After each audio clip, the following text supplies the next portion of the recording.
سورہ یاسین شریف کی جو ہے مردے کے پاس اس کی جو ہے تلاوت کرنی چاہیے۔ اور ایک اور ہے کہ اس کے بارے میں کہ اگر کوئی شخص سورہ یاسین شریف کی تلاوت جو ہے صبح میں اگر کر لیتا ہے تو صبح سے لے کے شام تک جو ہے خوشی سے اور سکون سے بے چین یعنی چین کے ساتھ اس کی پورے دن جو اچھا گزرتا ہے۔ اب اگر کوئی شخص شام میں تلاوت کرتا ہے سورہ یاسین شریف کی تو صبح تک وہ انسان کو جو ہے سمجھیے کہ سکون آرام کی جو نیند آئے گی، کوئی بے چینی نہیں ہوگی۔ تو ہم لوگ بھی کوشش کریں کہ جو ہے سورہ یاسین شریف کی تلاوت جو ہے صبح جو ہے جن کو آتا ہو وہ کر لیں، جن کو نہ آتا ہو ان کے لیے آسان طریقہ ہے کہ وہ موبائل میں سن سکتا ہے کہ نہیں، وہ دونوں آپشن ہیں۔ آگے فرمایا کہ والقرآن الحکیم، یعنی کہ یہ قرآن جو ہے حکمت بھری، یعنی کہ اس قرآن کے اندر بہت اچھی اچھی باتیں جو ہے قرآن کے اندر جو ہے حکمت بھری باتیں ہیں اس قرآن کے اندر۔ اب آگے کہہ رہے ہیں کہ انک لمن المرسلین، اللہ کے نبی صلی اللہ علیہ وسلم سے مخاطب ہیں کہ آپ بالکل جو ہے پیغمبروں میں سے ہیں۔ کیا ہے؟ یقیناً ہم نے آپ کو پیغمبر بنا کر بھیجا ہے جی۔ اور دوسری بات یہ کہ یاسین جو ہے اللہ کے نبی صلی اللہ علیہ وسلم کے ایک صفاتی نام بھی ہے جی۔ اب آگے کہہ رہے ہیں کہ اعلیٰ صراط مستقیم، آپ بالکل سیدھے راستے پر ہیں۔ یہاں پر اللہ کے نبی صلی اللہ علیہ وسلم سے مخاطب ہیں، کیوں؟ اس لیے کہ اس زمانے کے جو کفار و مشرکین تھے وہ اللہ کے نبی کو غلط کہتے تھے، اور وہ کہتے تھے کہ تم جو ہے جس دین کی دعوت دے رہے ہو یہ غلط ہے، اور ہمارا جو دین جو باپ دادا کی جو دین کئی صدیوں سے چلا آ رہا ہے یہ سچا ہے، تم تو ابھی دین لے کے آئے ہو، تمہارا ایک نیا دین ہے وہ کیسے سچ ہو گیا؟ تو اللہ کے نبی صلی اللہ علیہ وسلم سے کہہ رہے ہیں کہ اعلیٰ صراط مستقیم، آپ بالکل سیدھے راستے پر ہیں۔ تنزیل العزیز الرحیم، یہ قرآن پاک اس ذات کی طرف سے نازل کیا جا رہا ہے، آپ کے اوپر اتارا جا رہا ہے جو العزیز صاحب اقتدار، الرحیم اور رحمت کا بھی مالک ہے، یعنی اس دنیا کے اندر انہی کی حکومت ہے، وہی اقتدار کرتے ہیں۔ یہ بالکل جو ہے ان کو مکمل جو ہے اس دنیا پر بھی اور آخرت کے دن بھی جو ہے انہی کی حکومت رہے گی، اور بالکل رحمت والے ہیں۔ اب آگے کہہ رہے ہیں کہ لِتُنذِرَ قَوْمًا مَّا أُنذِرَ آبَاؤُهُمْ، تاکہ آپ ان لوگوں کو ڈرائیں اور ان کے باپ داداؤں کو بھی جو ہے، یعنی کہ ان کے باپ داداؤں کے درمیان بھی کوئی ڈرانے والا نہیں آیا تھا۔ تو یہاں پر ایک چیز یاد رکھیے گا کہ مکہ کے اندر اور مکہ کے اطراف میں ارد گرد میں جتنے بھی علاقے تھے کہیں پر بھی جو ہے کئی دنوں سے کئی مدتوں سے جو ہے ان کے درمیان نبی نہیں آیا تھا، کوئی ڈرانے والا نہیں آیا تھا۔ تو اس کے طرف مخاطب ہیں کہ اے نبی صلی اللہ علیہ وسلم، آپ ان لوگوں کو ڈرائیے، اور ان کے باپ داداؤں جو ہے ان کے پہلے جتنے بھی باپ دادا تھے ان لوگوں کے درمیان بھی کوئی پیغمبر نہیں آیا تھا ڈرانے والا، تو جس کی وجہ سے آپ کیا کیجئے، ان لوگوں کو آپ ڈرائیے۔ اور فہم غافلون، تو لہٰذا یہ سارے کے سارے لوگ جو ہے غفلت میں سوئے ہوئے تھے۔ یعنی ظاہر سی بات ہے کہ اگر کسی قوم کے اندر جو ہے کسی گھر کے پاس یا کسی گھر کے اندر یا کسی بستی میں کوئی اگر لگاتار مسلسل ایک مہینہ کوئی ڈرانے والا نہ ہو اور کوئی کسی کو نہ ٹوکے تو ہر آدمی اپنے اپنے گھر کے اندر آرام سے سکون سے سوئے گا۔ اس لیے کہ یہ دین کی باتیں جو ہیں، قرآن و حدیث کی باتیں، اللہ تعالیٰ قرآن پاک کے اندر صاف صاف کہہ رہے ہیں کہ وَذَكِّرْ فَإِنَّ الذِّكْرَىٰ، آپ لوگوں کے درمیان جو ہے بار بار جو ہے ایمان و یقین کی باتیں کریں گے، قرآن و حدیث کی باتیں کریں گے، تو اس سے کیا ہوگا کہ ہمارے ایمان کے اندر کیا ہوگا، تازگی پیدا ہوگی، ہمارا ایمان اضافہ ہوگا ایمان میں۔ یہی اگر ایک مہینہ یا ایک ہفتہ اگر بند ہو جائے قرآن و حدیث، صبح میں جو حدیث کی تعلیم ہوتی ہے وہ اگر بند ہو جائے، پھر جو ہے یہ جو تفسیر جو ہو رہا ہے یہ اگر بند ہو جائے، وہ کسی کو ٹوکے نہیں، مان لیجیے اذان اگر نہ ہو تو ایک بندہ بھی آپ کو نظر نہیں آئے گا، ہے کہ نہیں؟ جیسے کبھی کبھی ظہر کی اذان لیٹ سے ہو جاتی ہے، 1:20 ہو جاتا ہے لیکن کوئی نہیں آتا، جیسے ہی اذان ہوتی سب لوگ بھاگتے ہوئے آتے ہیں۔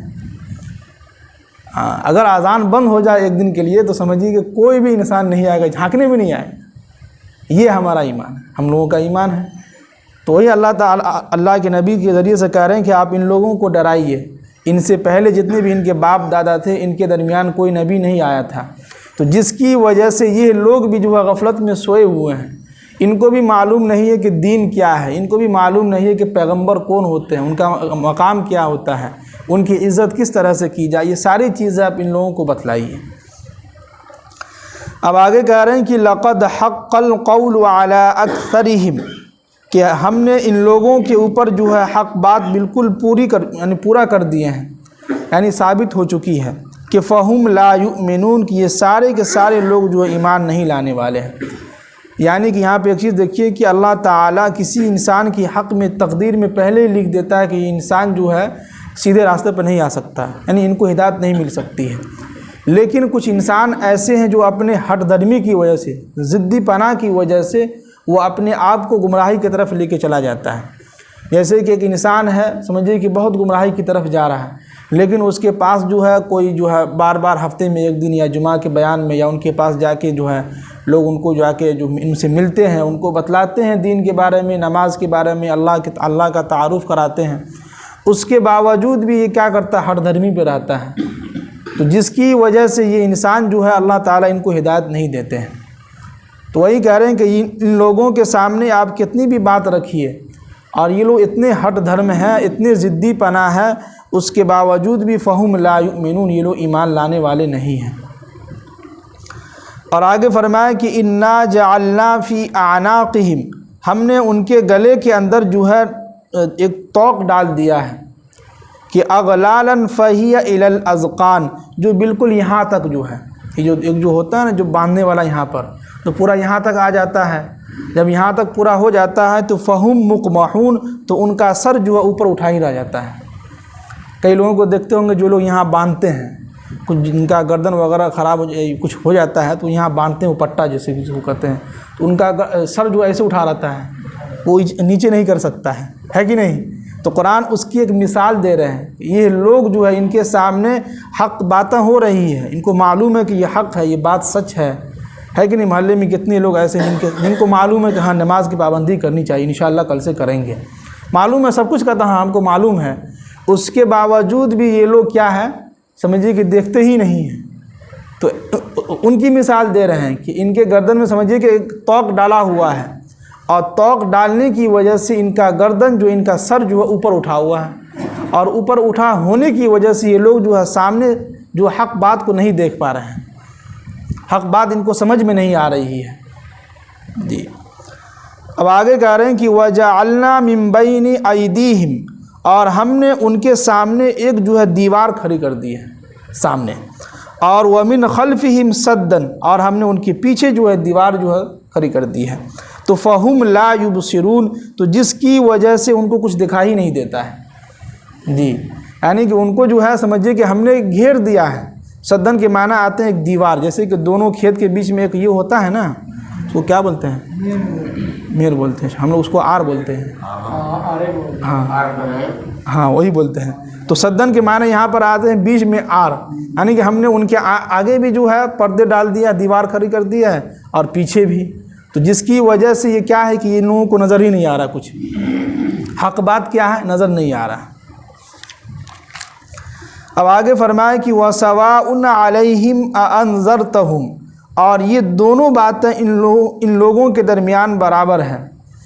کیا مطلب؟ ظاہر سی بات، جن کے آگے جو ہے دیوار کھڑی ہو، پیچھے بھی ہو، ان کو کیا نظر آئے گی؟ تو وہی کہہ رہے ہیں کہ وَسَوَاءٌ عَلَيْهِمْ أَأَنذَرْتَهُمْ، تو آپ ان کو ڈرائیں، ام لم تنذرہم، یا ان کو نہ ڈرائیں، تو فہم لا یؤمنون، یہ لوگ ایمان نہیں لائیں گے۔ ظاہر سے جن کے سامنے جو ہے چاروں طرف سے گھیر دیا گیا ہو،